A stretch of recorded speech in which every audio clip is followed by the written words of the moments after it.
nouvelle vidéo. Donc là on est en train de labourer du coup pour faire la suite des semis de blé.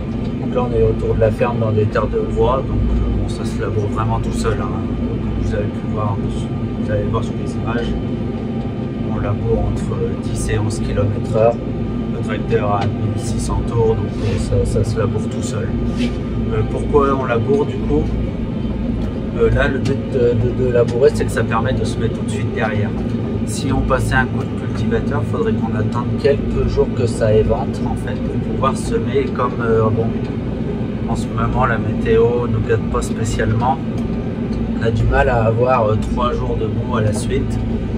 Et là par-dessus, faudrait que, enfin avant de passer le cultivateur, il faudrait qu'on mette un coup de glypho, parce qu'en fait il y a eu beaucoup de repousses là, il y a des repousses, il y a pas mal de charbon et tout qui sont relevés, du gras. Donc si on passait le cultivateur, bah, on n'arriverait pas à faire crever toutes ces mauvaises herbes. Donc il faudrait qu'on mette un coup de glypho, un coup de cultivateur et qu'on sème. Donc là on a pris la décision de labourer. En termes économiques, je ne sais pas si c'est mieux ou pas. Après je vous dis, à labourer ça ne consomme pas, bon, on est à entre 35 et 40 litres à l'heure. Donc si je pense qu'on doit faire 2 hectares à l'heure par charrue. Plus le semis, donc bon, après voilà, c'est l'année qui veut ça, on s'adapte comme on peut. Mais là on est dans une période où dans cette terre là en fait maintenant il faut que le blé il soit semé, parce qu'on est en petite terre et là on va commencer à perdre du potentiel plus on va avancer dans le temps. Dans d'autres terres ça serait un peu différent, on a d'autres terres là qui sont pas semées, bon, même qu'on va semer au 15-20 décembre, on peut en perdre un peu de potentiel, mais beaucoup moins que si on se met au 15-20 décembre dans ce type de terre là.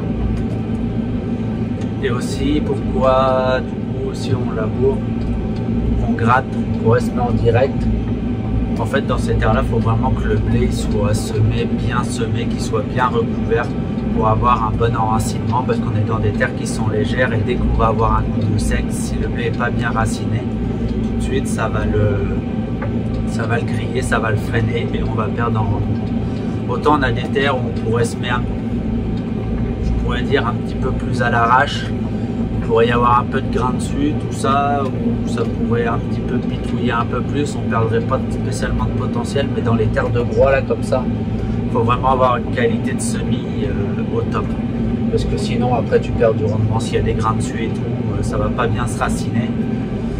Donc le semis dans ces terres là il est assez primordial pour voilà, avoir un rendement normal quoi. Si on sème comme décoré, le rendement va en pâtir. Voilà. Donc voilà un peu pour ces semis de blé. Je vais vous mettre des images au drone que je veux faire. Donc on laboure à 2 charrues l'un derrière l'autre pour avoir du débit de chantier suffisant pour pouvoir fournir le combiné de semis qui est en 4 mètres. Bon, à 2 charrues on va plus vite que lui avec le combiné, mais ça permet de prendre de l'avance, comme ça à midi on peut aller manger, et puis le semoir ne s'arrête pas, on évite d'arrêter le semoir à midi, on se remplace les uns les autres. Voilà. Donc voilà pour après rien de spécial à dire. On fait des grandes chaînes comme vous allez le voir sur les images, on fait des grandes chaînes comme ça, on fait des demi-tours sans manœuvre. Celui qui est devant avec la charrue tourne, moi j'arrive derrière, on peut tourner sans se gêner. Et après c'est mieux, comme ça on fait des grandes chaînes, comme ça quand on traite il y a moins de secousses, comme c'est labouré dans le sens où après on va traiter quand on va faire les chaînes. Là je suis au bout moi.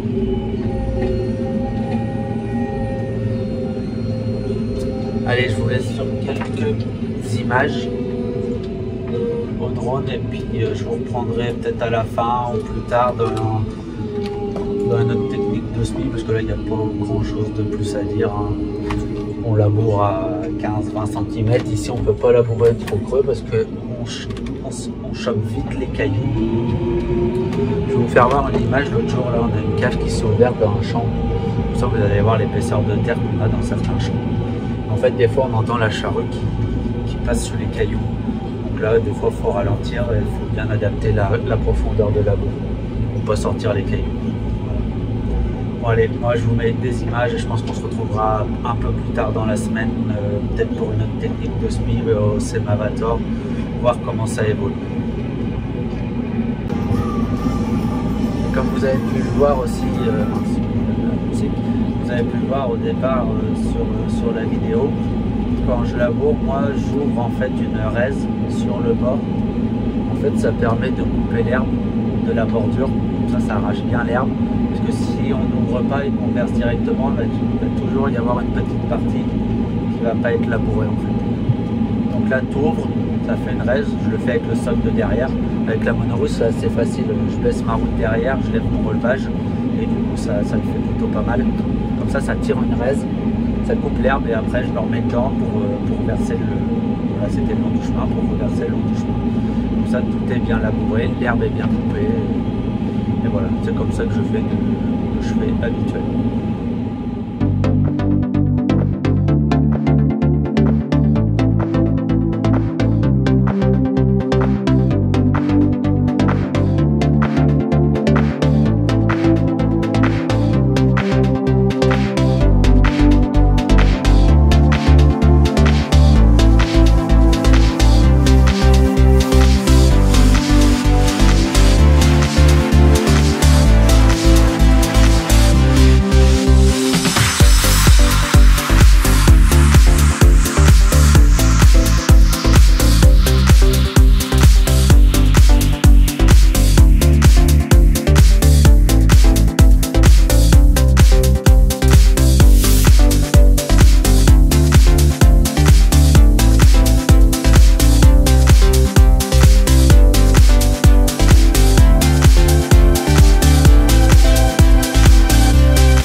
Allez, suite des semis, on est 6 jours après du coup le labour, on est le samedi et du coup là je suis avec le sémavateur comme vous voyez derrière, en train de semer du blé sur un précédent maïs. Là on est sur des terres, si je catégorise sur l'exploitation, sur des terres niveau humidité moyenne, enfin c'est pas les terres les plus humides mais c'est pas les moins humides. Les plus petites terres, c'est ce que vous avez vu au début de la vidéo, là on labourait et après on a des terres encore plus fortes que là où je suis aujourd'hui qui elles pour l'instant on ne peut pas encore y mettre les pieds et le problème c'est qu'ils ont l'air d'annoncer de l'eau d'ici lundi soir, donc là on est samedi, donc c'est pour ça qu'on s'active un peu à essayer de semer tout ce qu'on peut. Mon père et mon frère sont en train de semer les pois, donc pour les pois on a tout labouré, on a labouré et on a passé un coup de vibro sans les rouleaux, ils avaient enlevé les rouleaux. J'ai pas filmé parce que c'est pas moi qui l'ai fait, moi j'ai distribué les oignons du coup à la place. Donc c'est notre salarié, notre saisonnier et aussi un stagiaire qui ont labouré, passé le vibro. Et là du coup ils sont en train de semer avec les deux combinés de semis, donc l'Amazon et le Kuhn, et moi je suis en train de semer du blé derrière les maïs et on espère qu'à la fin à la fin de ce week-end là il nous en reste plus que 50 hectares, mais ça j'y reviendrai à la fin de la vidéo. Donc là en fait bon ça marche plutôt bien, ce matin ça collait pas mal. Normalement à l'avant je vais vous faire voir du sémavateur, enfin je vais descendre et je vais vous faire voir. J'arrive au bout, je descends. Donc là en fait donc on a ces bêches là. Des fois ça fait des petits tas de terre parce qu'il y a des paquets comme ça qui se décollent. Je sais pas si vous voyez dans le champ. Il y a des petits tas. Bon c'est pas grand chose, ça va se tasser après avec le gel. Donc il y a ça. Et après les descentes sont devant. Sont là. le grain-piste devant et après ça passe dans la bêche, dans les bêches et c'est propulsé en arrière. Et le boulot que ça donne, c'est ça. On va regarder. Voilà, c'est ça. Bon, ça fait du mulch. Hein. Vous voyez si je serre ce que ça fait.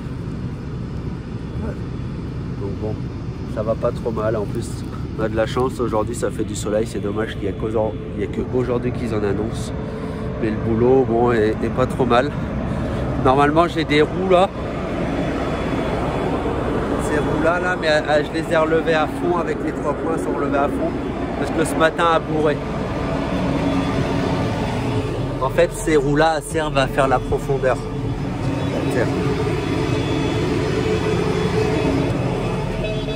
Elles servent à régler la profondeur de travail. Mais ce matin, a bourré et après, a tourné plus.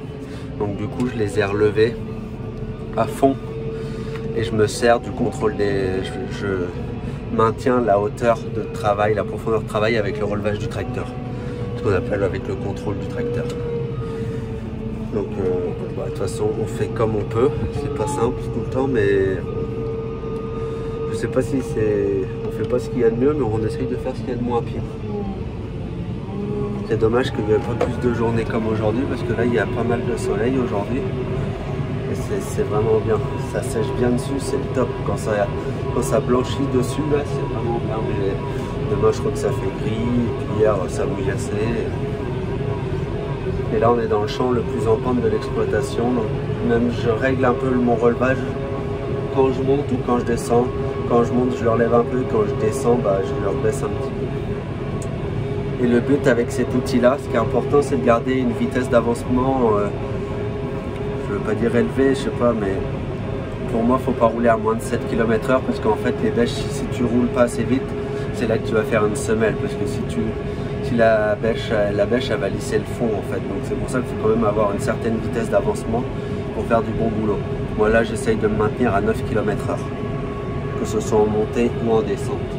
En descente c'est plus simple, ça pousse, mais en montée voilà, je relève un peu pour pouvoir garder cette vitesse. Voilà. Bon bah allez, moi je vous laisse sur quelques images au drone et puis je vous reprendrai quand tout ça sera fini et puis je vous dirai si on en est dans les cibles. Mais dans la théorie, il devrait en rester que 50 hectares de grosse terre à la fin de cette vidéo.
Allez, pour la fin de cette vidéo, donc on est le le 7 décembre, le 7 ou le 8 décembre, donc ça y est, nous on a terminé les semis pour nous, enfin sur la ferme.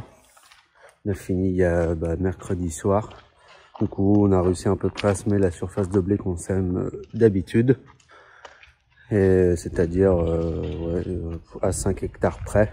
On a remodifié un peu l'assolement, on a semé du blé, on a fait des seconds blés sur des parcelles où on avait loupé les colzas. Parce que c'était des terres qui étaient plus accessibles que d'autres.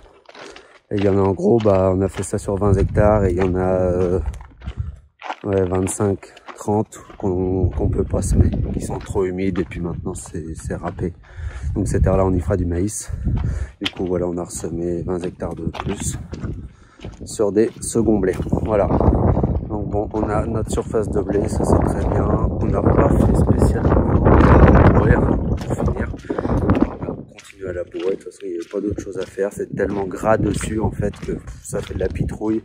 Et il n'y a qu'en labourant, en gros en mettant la merde dans le fond de la raise. Et en ressortant un peu de terre un peu plus sèche que ce qu'il y a dessus pour pouvoir semer dans des conditions à peu près correctes. Mais voilà, cette année ça aurait été un peu compliqué. On n'a pas fait spécialement, quand on regarde, de chantier trop merdique. C'est pas trop mal goupillé.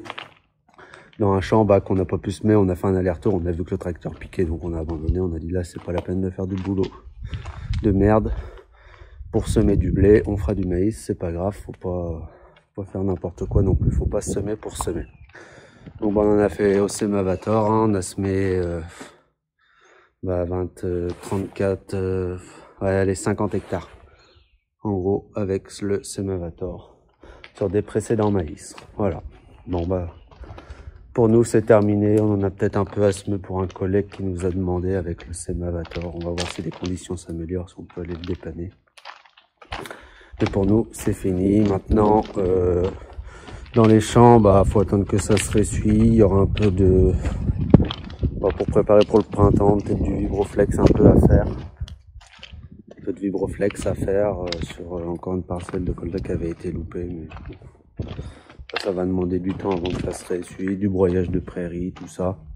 Et puis derrière moi l'automoteur là, les désherbages, il y a beaucoup de champs que j'ai pas désherbés en fait. Toute la première vague de SMIC que j'ai faite avant la pluie a pas été désherbée parce que c'est des terres assez humides et c'est assez asphyxié par l'eau aujourd'hui. Enfin, les blés jaunissent et tout, pas très accessible, les terrains assez mous. Donc bon, j'ai pas osé désherber, je préfère attendre parce que j'ai pas envie de remettre un phyto sur un blé qui peine un peu déjà à sortir de l'eau quoi en gros. Donc bon, je m'attends un peu à avoir quelques champs sales cette année, mais j'ai pas envie de remettre de retasser du blé avec des produits pour le moment. Donc, on va voir comment ça évolue. J'espère que dans le mois de janvier je pourrai en désherber quand même. Là je pense que pour le mois de décembre ça va être un peu compliqué, il va vraiment falloir que ça fasse sec, et après si ça fait vraiment trop froid, si ça gèle trop fort, on peut pas désherber non plus. Donc voilà. Bon allez, moi je vous souhaite une bonne semaine et puis on se retrouvera dans une prochaine vidéo pour la plantation des oignons qui a été réalisée, pareil, conditions assez limites encore. Fallait le faire quand même. Voilà. Allez, bonne semaine.